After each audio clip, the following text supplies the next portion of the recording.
આપણી સાથે બીજા મેનેજમેન્ટ જે જોડાઈ રહ્યા છે એસબીઆઈ કાર્ડ્સના મેનેજમેન્ટ છે. ઓવરઓલ રિઝલ્ટ્સની ઉપર વાતચીત કરવા માટે કંપनीના एमडी અને સાથે જ सीईओ रामा मोहन राव जोड़ाई चुके हैं. बहुत बहुत शुक्रिया सर मेरे साथ जुड़ने के लिए. सबसे पहले शुरुआत में इस क्वार्टर के रिजल्ट से करना चाह रही थी. इन टर्म्स ऑफ प्रॉफिट एक अच्छा खासा ग्रोथ हम लोग क्लॉक इन होते हुए देख रहे हैं, लेकिन रेवेन्यूज के फ्रंट पे थोड़ा डिक्लाइन रहा है. क्या वजह रही? अब क्या कोरोना की सिचुएशन इतनी डैम्पनिंग थी जिसकी वजह से हम लोग ये थोड़ा डिक्लाइन देख रहे हैं, और अगर similar kind of condition second wave को लेकर भी दिख रही है, आप किस तरीके से आगे ट्रेजेक्ट्री देख रहे हैं? हाईलाइट से शुरुआत करें. हम पहले से ही सस्टेनेबल स्ट्रेटजी लेके हम लोग चल रहे हैं. So we when I will talk from the first quarter of the last financial year, just to demonstrate our agility and robustness in the business model. So पहले क्वार्टर में I think लॉकडाउन की वजह से sourcing भी बहुत कम हुआ, spends भी बहुत कम हुआ, लेकिन हम लोग इंटरनली कैपेसिटी बढ़ा दिया. रिमोट से वर्किंग फ्रॉम होम वो कैपेसिटी बढ़ा दिया. और जब क्वार्टर 2 से जब थोड़ी ओपन हुआ, automatically we had the right strategies and we were at right places in terms of sourcing as well as spends. तो Q3 तक जब हम लोग पहुंचे तब तो हमारी स्पेंड्स में काफी बड़ा बढ़ोतरी हुई. अक्टूबर में ही हम लोग प्री कोविड लेवल से पार कर लिए थे. इनफैक्ट अगर आप इंडस्ट्री देखें तो नवंबर में इंडस्ट्री क्रॉस किया, लेकिन हम लोग तो अक्टूबर में ही काफी इंक्रीज हुआ. और Q4 ऑब्वियसली हम लोग बहुत पॉजिटिव थे बिगिनिंग में, बट जब अकाउंट फाइनलाइज करने के टाइम में तो एक्सटर्नल सिचुएशन की अनसर्टेनिटी जो है इसको तो देखना पड़ेगा. तो इसलिए हम लोग we wanted to be prepared well for the future, so we were conservative in terms of provisioning and strengthening the balance sheet.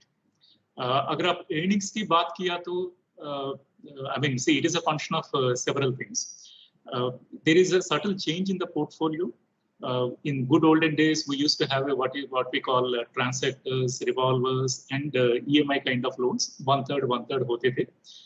But लेकिन जब मॉरेटोरियम इम्पोज हुआ मार्च 2020 में, बहुत सारे रिवॉल्वर्स वो मॉरेटोरियम के बाद आरबीआई पोर्टफोलियो में कम ब्याज में कन्वर्ट करना पड़ा. It was constituting around 9% of the overall assets. लेकिन इस पर हम लोग काम किया. इसमें करीब 800 करोड़ की पेमेंट भी हम लोग लिए थे.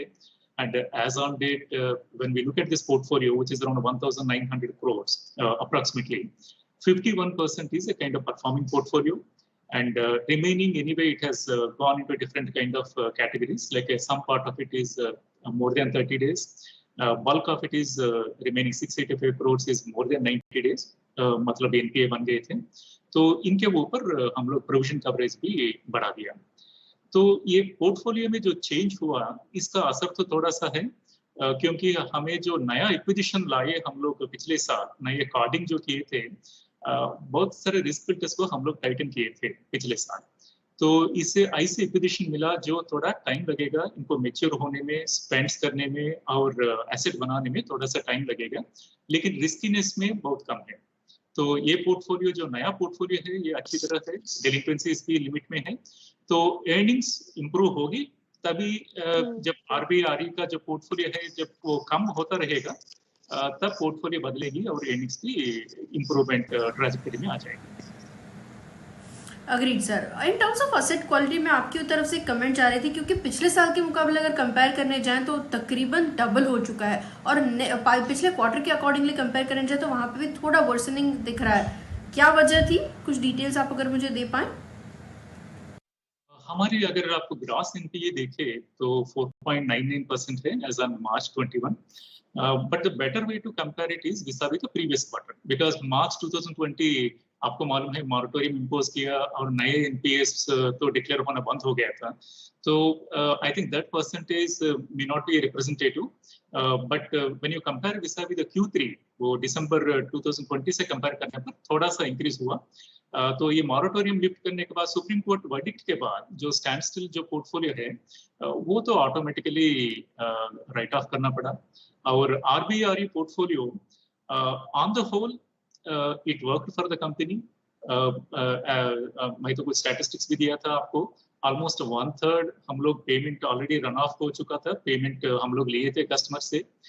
रिमेनिंग 1/3 वो करंट पोर्टफोलियो है। बाकी 1/3 है स्ट्रेस पोर्टफोलियो है, जिसका हम लोग वो प्रोविजन भी कर दिया। So bulk of the stress we have recognised already.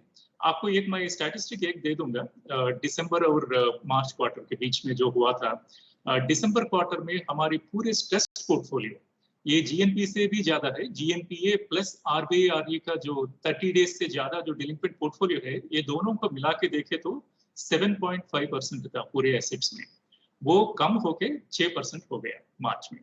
So stress हम लोग रिकॉग्नाइज किया। प्रोविजन कवरेज रेशियो आप देखें तो वो बढ़ गया, 65% से 77% तक चला, बढ़ गया। और मैनेजमेंट ओवरले है ऑलमोस्ट 297 करोड़ मैनेजमेंट ओवरले भी है। तो हम लोग फ्यूचर रिस्क को काफी एसेस करके हम लोग सावधानी से प्रोविजन किया और तैयार हैं।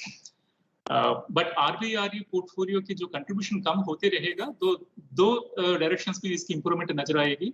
एक तो क्रेडिट कॉस्ट कम होते रहेंगे और दूसरा अर्निंग्स भी उसी ट्रैजेक्टरी में आएगा। और शेयर स्पेंड्स के अंदर किस तरीके से इंप्रूवमेंट्स आप शेप अप होते हुए देख रहे हैं? रिटेल और कॉर्पोरेट में स्पेंड्स की ट्रैजेक्टरी क्या थी? अगर आप रिटेल स्पेंड्स को देखा तो हम लोग, मैं जो जानकारी दिया पहले, अक्टूबर में ही हम लोग प्री कोविड लेवल पे आ गए थे। और जनरली Q3 में तो आपको मालूम है बहुत सारे त्योहार रहते हैं, फेस्टिवल्स रहते हैं, तो हम लोग बहुत सारे कैंपेन्स, मार्केटिंग कैंपेन्स भी चालू करते हैं वो टाइम पे। इसका नतीजा तो है Q3 का स्पेंड्स तो बहुत बढ़ गया। Q4 वो सीजनलिटी है, उतना सारे फेस्टिवल्स नहीं रहता, सो थोड़ा सा कम होता है।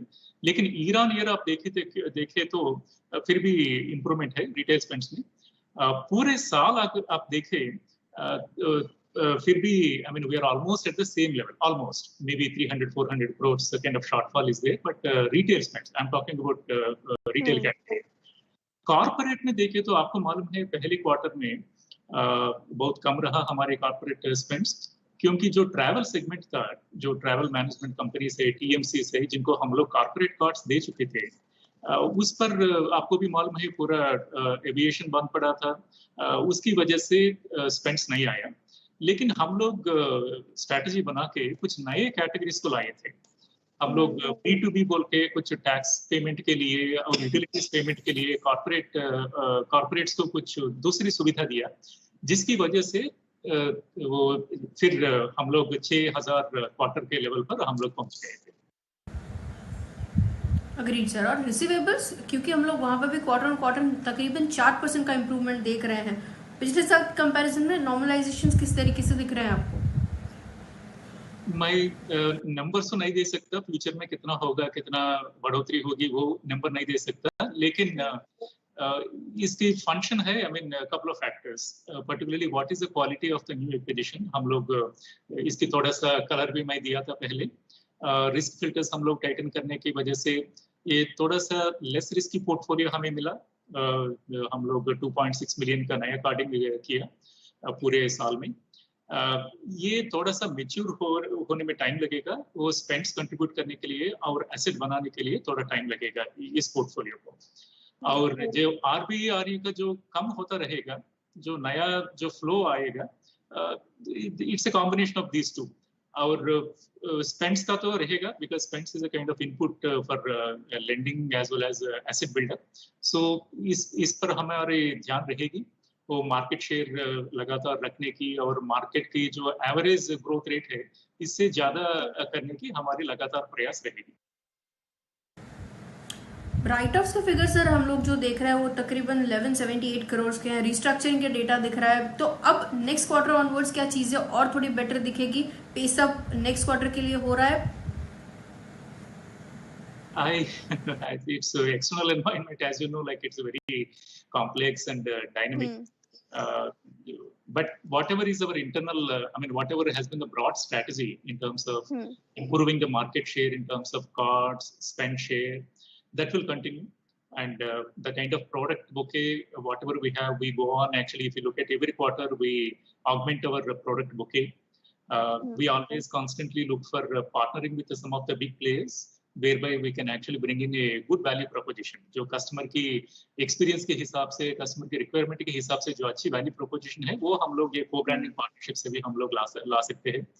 डिजिटल और एनालिटिक्स के ऊपर हमारा पूरा ध्यान है। ये ऑलमोस्ट एक टेक्नोलॉजी की कंपनी के जैसा है, बट फिर भी बहुत सारा स्कोप है डिजिटल और एनालिटिक्स को अच्छी तरह यूज करके कस्टमर को रिलेवेंट टाइम पे रिलेवेंट ऑफर देने की जो जमाना है आजकल, इसमें हम लोग बहुत कुछ कर सकते हैं। तो ये चीजें तो हम लोग we will continue to work on.